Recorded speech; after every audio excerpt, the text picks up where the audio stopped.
Magandang araw po sa inyong lahat. Sa araw na po ito ay magsisimula na po ang ating paglalakbay sa panahon po ng Kwaresma dahil sa araw na ito ang ating pagdiriwang ng Ash Wednesday. At syempre kapag Ash Wednesday, meron po tayong dalawang responsibilidad, ang fasting at abstinence.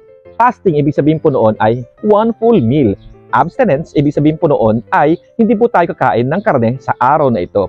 Kapag ito po ay panahon po ng Kwaresma, ibig sabihin po noon, 40 araw ang ating paglalakbay bilang mananampalatayang Katoliko sa panahon na ito. At kaya naman, sa inyo pong lahat, para maalala po natin na ito ay panahon po ng Kwaresma, meron po tayong tatlong gagawin. Okay naman, meron po tayong tinatawag nating extra challenge. Pwede pong 3, 2, o 1. Okay naman, 1, 2, 3 ang tinatawag natin. Ano ang mga bagay na ito?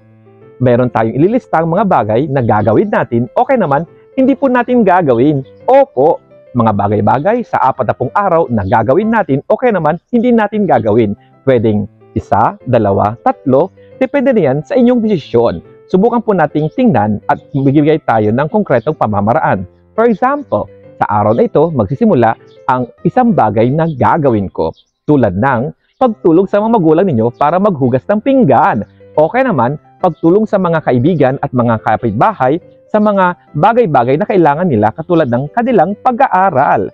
At syempre, pagkatapos po noon, maglista rin tayo ng mga bagay-bagay na hindi rin natin gagawin katulad ng iiwasan ko nang makipagchismisan sa ilalim ng puno ng mangga. O di ba, makipagmarites sa mga kaibigan po natin. Yun ang gagawin natin para maalala natin na ito ay panahon po ng Kwaresma sa 40 araw na ito. Muli po, 3 bagay na pwedeng gagawin natin. Pwedeng 1, 2, 3, okay naman, 3 bagay na hindi natin gagawin. 1, 2, 3. Desisyon mo na yan kung gusto mo kung ilan ang gagawin mo. 1, 2, okay naman 3. Tandaan, maglista ng 3 bagay na gagawin mo at hindi mo rin gagawin. Ito sa panahon ng Kwaresma.